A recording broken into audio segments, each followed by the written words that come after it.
kwizera kudafite imirimo kuba gupfuye. Ugomba gusenga unakora, ukagira ibintu ukora. Isengesho rya kane litose banedrayi, isengesho rya kane ribohora ubuzima bw'umuntu. Umuntu akabohoka, akagenda aba muzima, akagenda yinjira mu kindi cyerekezo gishya. Mu masengesho 32 nagombaga kuzababwira, 8 yonyine ngiye kubabwiramo, maze kubabwira 3.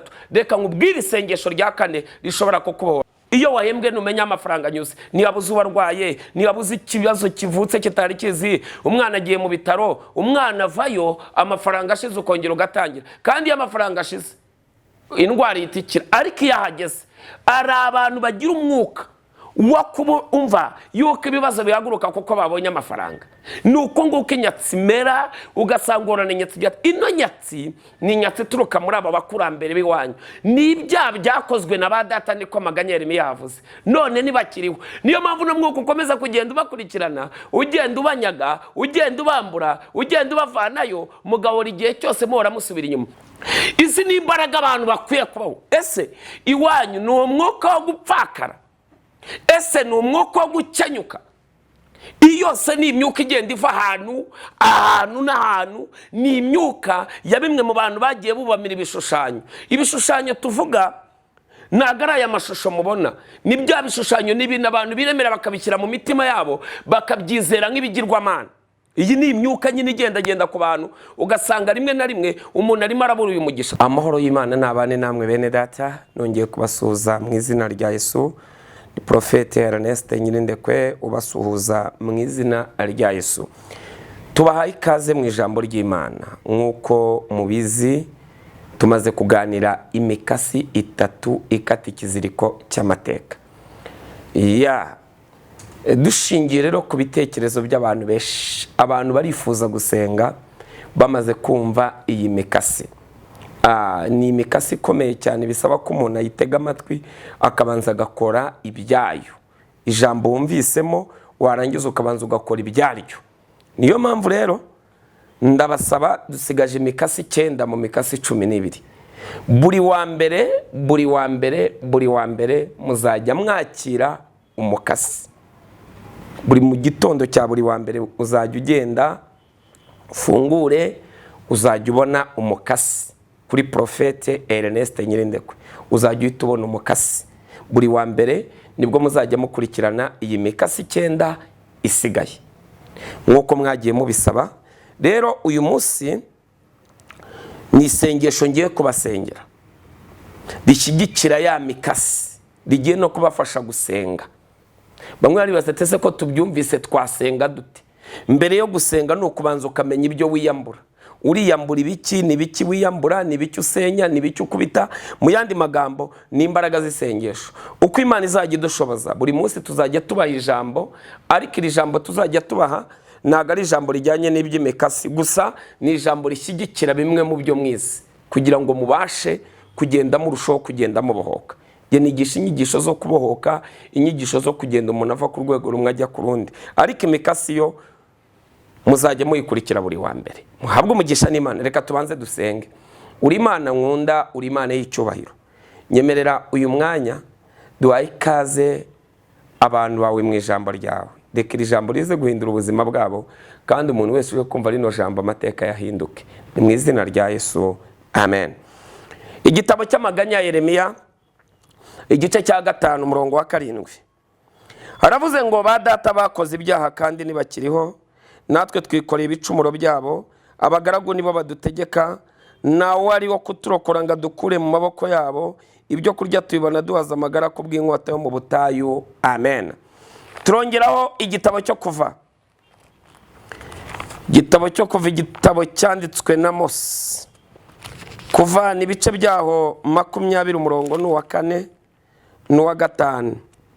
Kuva ni 20 umurongo wa 4 n'uwa 5. Uravuze ngo ntukiremere igishushanyo kibajwe cyangwa igisa n'ishusho yose iri hejuru mu ijuru cyangwa hasi ku butaka cyangwa mu mazi yo hepfo y'ubutaka. Umurongo wa 5, ntukabyikubita imbere, ntukabikorere. Ndi Imana ifuha mora abana gukiranirwa kwa base ngageza kubuzukuruza ndetse n'ubuvivi. Amen. Tugiye kuganira kuri aya magambo. Yeremiya yaravuze ngo ba data bakoze ibyaha mu gitabo cy'amaganya yanditse. Ngo ba data bakoze ibyaha ngo kandi ntago bakiriho. Ngo none natwe twikoreye ibicumuro byabo. Ngo abagaragu nibo badutegeka ngo nawe ari wo kuturokora ngo dukure maboko yabo. Ibi byaha byakozwe na ba data nibihe? Nicyaha cyakozwe na Abraham. Abraham yageze muri Egiputa arabeshya. Aravuga ngo Sarai se umugore we ngo ni mushiki we. Iki cyaha cyaje gukurikirana umwana we Isaka. Isaka aravuka. Isaka amaze kuvuka aragenda nawe ava i Berisheba agiye muri Egiputa. Imana iramubwira ngo uramenye numanuke ngo werekeze Egiputa. Itangiro 26 kugeza kuri 7 no ku 8. Imana iramubwira ngo ahubwo erekeza mu gihugu cy'Abafilisitiya. Aho niwe yerekeye. Ngo arakatajya mu gihugu cy'Abafilisitiya. Ahageze bamubaza iby'umugore we witwa Rebeka. Aravuga ngo ni mushiki wanjye. Iki cyaha cyakozwe nande? Cyakozwe na sogokuru Abrahamu, kirangije gikurikirana umwana w'Isaka. Tugende. Abrahamu yabyaranye n'umuja witwa Hagayi. Twihute. Yakobo nawe umwuzukuru we uyu mwuka uramukurikirana, ageze ku mugore akunda witwa Rasheli, arangije amuburaho urubyaro rubona kumuja, umwuka wo kubyarana n'abaja. Ibi ni ibintu nyine turimo tubabwira mu mikasi muzagenda mubohoka. Icyo turi bukora uno munsi ni isengesho gusa. Yesu nashimwe. Ndagira ngo wumve umwuka wo kubyarana n'abaja. Kuri Sara yari yabuze urubyaro, no kuri Rasheli yakoreye imyaka ingana kuri yari yabuze urubyaro, nibwo agiye ajya kuryamana n'abaja ba Rasheli, ajya kuryamana n'umuja wa Sara. Uyu ni umwuka ugenda ukurikirana abantu. Niyo ya myuka y'imijinya imwe twagiye tuvuga, byose ni ibintu byagiye bigenda biba ku bantu. Ndagira ngo wumve muri aka kanya rero utajya kumva ngo ni umukasi gusa ngo mu izina rya Yesu ngo ndakata ikiziriko cy'amateka. Ikiziriko kata ni ikihe? Ni ikihe kiziriko kata? Ese iwanyu ni ikiziriko cy'umujinya? Intwari igikata tuzayivuga. Ese iwanyu ni ikiziriko cyo kubyarira mu rugo? Turebe. Ese iwanyu ni ikiziriko cy'abantu bagenda bakagenda akabyara abana hano, yarangiza kubyara n'abana hano? Hari abantu usanga ari nk'icumi badahuje basi. Uyu ni umwuka nawe ugenda ku bantu, kandi bamwe bakanabikora banasenga. Izi ni imbaraga abantu bakwiye kubaho. Ese iwanyu ni umwuka wo gupfakara? Ese ni umwuka wo gukenyuka? Iyo se ni imyuka igenda iva ahantu n'ahantu. Ni imyuka ya bimwe mu bantu bagiye bubamira ibishushanyo. Ibishushanyo tuvuga ntabwo ari aya mashusho mubona, ni bya bishushanyo n'ibintu abantu biremera bakabishyira mu mitima yabo bakabyizera nk'ibigirwamana. Iyi ni imyuka nyine igenda ku bantu, ugasanga rimwe na rimwe umuntu arimo arabura uyu mugisha. Twihute. Hari imivumo ituruka ku babyeyi batubyaye mu nda. Iyi mivumo igitabo cy'Abaefeso igice cya 6, umva ko Bibiliya yivuga. Efeso 6 haravuga ngo bana mwubaha ababyeyi banyu mu mwami wacu, niryo tegeko ridukwiriye riri mu isezerano rishya. Wubahe so na nyoko kugira ngo ubone amahoro uramire mu isi. Uyu muvumo iyo utahagaze muri iri hame ryo kubaha so na nyoko, kuba bafite uyu mugisha urawubura, ukakura umuvumo. Iyo ububashye uyu mugisha uraza. None turimo turarebera hamwe ni gute bino bintu umuntu abivamo. Ibi tuzabivuga turimo tuvuga umugisha w'ababyeyi, nabyo tuzabivuga mu mikasi. Ariko ahangaha mu gihe tutarumva uno mukasi, ndashaka mu mikasi nibuze 3 twumvise: guhindura igisekuru, aricyo kwakira Yesu Kristo umwami n'umukiza; umukasi w'icyo bita guhabwa izina rishya; 3 umukasi w'ururimi. Noneho rero banzu rero muri ibi bintu mvuze urebe icyo wibonamo. Tugiye gufata umwanya rero wo gusenga. Hari abandi bagira karande y'ubukene. Iyi karande y'ubukene hanini amwe namwe igenda iva ku bintu abantu bagiye baterura bagashyira abapfumu, bakagenda akamushyira abapfumu, akagenda akavuga ngo twebwe buri mwaka tuzajya tuza kugutura. Noneho uwo mukurambere waturiye uwo mupfumu asiga bakoza amasezerano bakora amasezerano avuga yuko buri mwaka bazajya baza kumutura, tuzajya tukuzanira inkoko, tuzajya tukuzanira ihene, tuzajya tukuzanira ibishyimbo, tuzajya tukuzanira inkoko y'ibara rimwe, ibintu nk'ibyo ngibyo. Noneho wa mukurambere wa musaza yarapfuye, sogokuru ntakiriho, niwe Yeremiya yavuze ngo ba data bakoze ibyaha none ntibakiriho. Ubyumva? None uyu mwuka uhora wishyuza iwanyu, kuko we yarapfuye ariko umwuka uracyahari. Ndaguha urugero, Yeriko yavumwe na Yesuwa 6:26. Umva uko Bibiliya ivuga. Icyo gihe Yesuwa arabihanangiriza aravuma, aravuga ngo umuntu uzubaka uyu mudugudu avumwe mu maso y'Uwiteka. Uwo ni Yesuwa. Ngo igihe azubaka urufatiro rwazapfusha umwana w'ifura, ngo n'igihe azaterera inzugi z'amarembo, ngo azapfushe umuhererezi we. Abami ba mbere 16:3-4. Hiyeri w'i Beteli yubaka Yeriko. Yeriko hari ijambo rivuga ngo nizubakwa, ngo acyubaka urufatiro apfusha ifura ye, agishyiraho inzugi z'amarembo apfusha umuhererezi we. Urumva Yesuwa yapfuye yagize imyaka 110, ariko umuvumo wakubise Hiyeri harenze imyaka 600. Abantu bamwe barimo bararwana n'umwuka w'abantu bapfuye, barimo bararwana n'amagambo yavuzwe mbere yuko bapfa, yavuzwe kera, yavuzwe mu myaka yatambutse, yavuzwe mu myaka generasiyo y'abantu b'icyo gihe nta n'umwe ukiriho mu babivuze. Ariko uwo mwuka uracyakurikirana abantu. Uko umugisha ukurikirana ibisekuru 1000, ni nako hari umuvumo ukurikirana ibisekuru 4, hari umuvumo ukurikirana ibisekuru 10. Nk'umuvumo w'ubusambanyi ufata ibisekuru 10. Hari n'abandi barwana n'iyo myuka y'ubusambanyi, nko kwa Dawidi, muryango wa Yuda. Ibi byose ni ibintu twagenda tukagenda tubisobanura, byose tukagenda tubivugaho, byose tukagenda tubihiga. Niyo mpamvu rero turimo turababwira, banza urebe ese iwanyu bino bintu birahaba, kugira ngo tumenye uko dusenga, kuko tugiye kwinjira mu mikasi. Nabwo ko buri wa mbere nzajya mbaho umukasi umwe, buri wa mbere nzajya mbaho umukasi, buri wa mbere nzajya mbaho umukasi, ukata icyo kiziriko cy'amateka, ukata icyo kiziriko, ku buryo muraza kugera ku rwego muri bukorera Imana mwuzuye. Abasenga muraza gukorera Imana mwuzuye, abadasenga nimwumva ino mikasi muzagira inyota yo gusenga, kuko muzamenya ibyo murwana nabyo. Wa mwuka rero w'iwanyu, umwe w'ibyo mwemereye umukurambere, mwemereye umupfumu, mwemereye nyabingi, iyo muwemeye mwarangiza abana mukavuka nimujye kuwutura. Iyo mutagiye gutura babakurambere, bya bitambo na ya masezerano bihora byishyuza. Uwo mwuka uhora wishyuza. Abandi bakagira amasezerano y'indimi zabo, ukagenda ukabwira umuntu ngo tuzabana, ukabwira n'undi ngo tuzabana. Ubwabyo ni isezerano mu gihe warangiza ukubaka urugo utabanje gusinyura rya sezerano wagiranye na wa muntu. Uwo mwuka uragukurikirana no mu rugo iwawe, urashaka uwo mwuka ukagukurikirana, urubaka uyu mwuka ukagukurikirana, ukavuga ngo nanjye isezerano twe twararigiranye. Uriya muntu navuga, ariko umwuka urakomeza ukamuvugira. Umuntu arapfa ariko umwuka we nagupfa. Umuntu aragenda ariko umwuka we nagugenda. Ndagiye mwumva imbaraga z'umwuka. Iyi ni imyuka. Niyo mpamvu tuzajya tubabwira ibintu bimwe na bimwe, ndagira ngo ugende witegura uvuge ate se koko izi nyigisho z'imikasi ndazikeneye cyangwa nazo nkeneye. Iwanyu mufite imyaka mutarenza mu kubaho kwanyu. Hari imyaka mugera mu gapfa, hari imyaka mukandagiraho mu gapfa.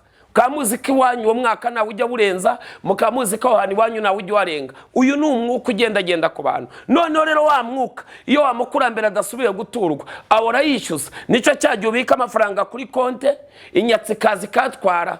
Iyo wahembwe numenya amafaranga anyuze. Niyabuze uwarwaye, niyabuze ikibazo kivutse kitari kizi, umwana agiye mu bitaro, umwana avayo amafaranga ashize ukongera ugatangira. Kandi iyo amafaranga ashize indwara itikira. Ariko iyo ahageze ari abantu bagira umwuka wo kumva yuko ibibazo bihaguruka kuko babonye amafaranga.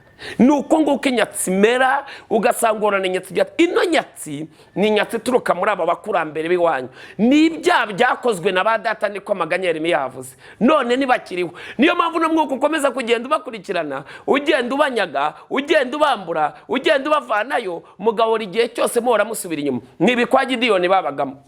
Ndababwira ingingo z'ingenzi z'ibintu bimwe na bimwe tuzagenda tugana. Nagerageza kubinjirira mu mikasi kare kugira ngo bizabagendekere neza, kugira ngo muzishime, kugira ngo muzanezerwe, kugira ngo mwumve ko kuko benshi murikiza ngo ntabwo yayirangije, none izarangira. Nubwo izarangira itinze ariko izarangira, ariko nibuza ndagira ngo wumve ibyo urwana nabyo. Niwe Gideyoni bamunyuranyijeho amaboko, uwitwa Yakobo agiye gutanga umugisha. Umugisha wagombaga guhabwa Efurayimu, barangije bawuhereza uwitwa, umugisha wagombaga guhabwa Manase bawa Efurayimu. Efurayimu abyara Yowasi. Urumva? Uyu mwuka kuko Yakobo yagiye atya, aramufata aragenda agiye gutanga umugisha, ikiganza cy'iburyo yakagombye kugishyira ku witwa Manase, arangije anyuranya amaboko abizi, ikiganza cy'iburyo arakimura agishyira ku witwa Efurayimu. Yosefu aramubwira ngo dadi, ibukoze ntago ari byo, Ifura niyo agombaga gushyiraho ikiganza cy'iburyo yitwaga Manase. Manase aragenda, aragenda yibera aho ngaho. Manase nibwo yagiye aragenda yibyarira uwitwa Yowasi. Yowasi aragenda abyara Gideyoni. Gideyoni yari umwana muto, bajya bahinga Abamediyani bagasarura. Iyo ni yanyatsi, banyuranyijweho amaboko. Ariko mu izina rya Yesu, data ariteguye, kuko ari wowe Gideyoni uhagurutse kugira icyo bikoraho, kuko ari wowe Gideyoni uhagurukiye umuryango w'iwanyu, kuko ari wowe Gideyoni uhagurutse kuburana uburenganzira bwanyu, kuko ari wowe Esiteri w'umuryango uhagurutse kwikura aka gasuzuguro mwasuzuguwe na Hamani. Imana igiye guhagarana nawe mu cyemezo ufashe, Imana igiye guhagarana nawe mu rugamba ufashe. Ubwo ugiye kugarura agaciro k'umuryango wawe, Imana nayo igiye guhagarana nawe. Icyo ugiye gukora cyose kigiye kuba cyiza. Tugiye gusengana Imana, hari imyuka tugiye kwiyambura. Tugiye gusengana Imana, hari imyuka igiye kutuvaho. Tugiye gusengana Imana, hari imbaraga zigiye kutuvaho. Tugiye gusengana Imana, imbaraga z'imijinya ziraturekura. Tugiye gusengana Imana, imbaraga z'umuvumo ziratuvaho. Tugiye gusengana Imana, imbaraga zatugendagaho ziraturekura. Subiramo amagambo ngo Mwami Yesu Kristo, ndiyambura imyuka yose yangendagaho, ndiyambura imbaraga z'umwijima, ndiyambura imbaraga z'agahinda, ndiyambura imbaraga zose, imbaraga zo kunyagwa, imbaraga z'inyatsi. Tangira usenge, senga mu izina rya Yesu. Tesha agaciro umwuka ari wose, umwuka w'ikitavuga Imana, umwuka w'umujinya, umwuka w'agahinda, umwuka w'ubusambanyi, umwuka wo kubeshya. Imbaraga zose zituma utagera ku iterambere, urajya gusingira uyu mwuka ukakunyaga kubita, urajya gufata uyu mwuka ukakwambura kubita, urajya kugira icyo ugeraho umwuka ukakufata. Rekura mu izina rya Yesu, rekura ubuzima bw'umuntu dayimoni, murekure mu izina rya Yesu. Rekura, rekura, rekura, rekura, rekura ubuzima bwe. Ndamukura ikuzimu, ndamuzitura aho ngaho ku ihembe, iryo hembe bamutambitsemo, iryo cupa bamushyizemo, akamera nk'uzererera mu mazi. Ndagusohoramo mu izina rya Yesu. Sohoka muri ubwo buzima, sohoka, sohoka, sohoka, sohoka, sohoka, sohoka, sohoka. Ndabona abantu barimo basohoka mu bibazo, ndabona abantu barimo basohoka mu bukene, ndabona abantu barimo basohoka mu gisuzuguriro, ndabona abantu barimo basohoka mu butayu, ndabona abantu barimo bavayo. Ndabona urimo uvayo, urimo urava muri iryo hembe, urimo urava muri iryo cupa, urimo urava muri icyo gisuzuguriro, urimo urava muri ubwo bushomeri. Ndabona abantu bavayo, urimo uravayo mu izina rya Yesu. Vuga ngo mvuyeyo, mvuyeyo, mvuyeyo, mvuyeyo, mvuyeyo. Bakuzituye muri icyo giti cy'umuvumo wari warazirikiwemo, ndabona urimo uvamo, ndabona urimo uvamo, ndabona urimo uvamo, ndabona urimo uvamo, ndabona urimo uvamo, ndabona urimo uvamo, ndabona urimo uvamo, ndabona urimo uvamo. Fire! Rosa rabazero, shengele bosondere bale, rikata kazanda brakatia, ando sepai la lori, endo zomeni sritrope, rakati mondistire dome. Umva amasengesho ane agiye kukubohora. Isengesho rya mbere rigiye kukubohora ni isengesho ryo kwizera. Yakobo 5:15. Kandi isengesho ryo kwizera rizakiza umurwayi mu ndwara ye, umwami azamuhagurutsa. Iryo ni isengesho rya mbere ryitwa isengesho ryo kwizera. Vuga ngo mu izina rya Yesu ndizeye iri sengesho ryo kwizera nirimbohore. Isengesho rya kabiri ni isengesho ryo kwatura. Uvuga, gusenga uvuga, rirahuza na wa mukasi twaganiriye. Gusenga uvuga, kugerageza kuvuga, apana guceceka gutyo gusa. Vuga, uvuga ibyo ushaka, utesha agaciro ibyo udashaka, ubyirukane. Isengesho ryo kuvuga, iri sengesho rigomba kukubohora, iri sengesho rigomba kugukiza. Iri sengesho riratuma ugenda uvugana n'imyuka, uravugana n'ibirerugemo. Isengesho rya gatatu ritubohora, haleluya, ni isengesho rifite imirimo. Gusenga ukora n'ibikorwa. Yakobo 2:14 haravuga ngo kwizera kudafite imirimo kuba gupfuye. Ugomba gusenga unakora, ukagira ibintu ukora. Zaburi ya mbere haravuga ngo hahirwa umuntu udakurikiza imigambi y'ababi, ntahagarare mu nzira y'abanyabyaha, niyicarane n'abakobanyi, ahubwo amategeko y'Uwiteka akaba ariyo yibwira ku manywa na nijoro. Uwo icyo azakora cyose kizamubera cyiza. Iryo ni isengesho rya gatatu. Isengesho rya kane, litose banedrayi, isengesho rya kane ribohora ubuzima bw'umuntu. Umuntu akabohoka, akagenda aba muzima, akagenda yinjira mu kindi cyerekezo gishya. Mu masengesho 32 nagombaga kuzababwira, 8 yonyine ngiye kubabwiramo, maze kubabwira 3. Reka nkubwire isengesho rya kane rishobora kukubohora. Ni isengesho ry'umukiranutsi, gusenga ukiranuka. Yesaya 3:10, nimuvuga ko abakiranutsi bazarindwa, nimuvuga ko bazagubwa neza, kandi nimuvuga ko bazatungwa n'imirimo y'amaboko yabo. Umukiranutsi azagubwa neza, umukiranutsi azashisha nk'umukindo. Gusenga ukiranutse, gusenga ukiranutse, iri sengesho rirakubohora. Iyo ugiye imbere y'Imana umutima utakurega ikibi. Urwa mbere rwa Yohana ibice 3 haravuga ngo imitima yacu itaducira urubanza, turatinyuka, dutinyuka abazimu, dutinyuka abakonikoni. Ugasenga uvuga, ugasenga wizeye, ugasenga watura, ugasenga ufite umutima ukiranutse, ugasenga ufite umutima utagucira urubanza, ugasenga usengana ibikorwa. Tabita yasenganye imirimo, Tabita yasenganye ibikorwa, nabyo byaramuzu yageze ku munsi mubi. Arahugera n'ubu kibasha kuvuga, ibikorwa bikakuvugira. Uwitwa Ezekiya yarasenze, asengera mu cyo bita ibikorwa, asengesha icyo bita imirimo. Isengesho rirangije rihindura icyerekezo cy'Imana. Ni Imana yari yavuze ngo arapfuye, ariko ikatisha Yesaya. Aya masengesho yasenga ukorane, ubuzima bwe bugiye guhembuka. Akira umugisha w'Imana, Uwiteka bw'umugisha, naho ubutaha. Yesu aba umugisha. Murakoze cyane.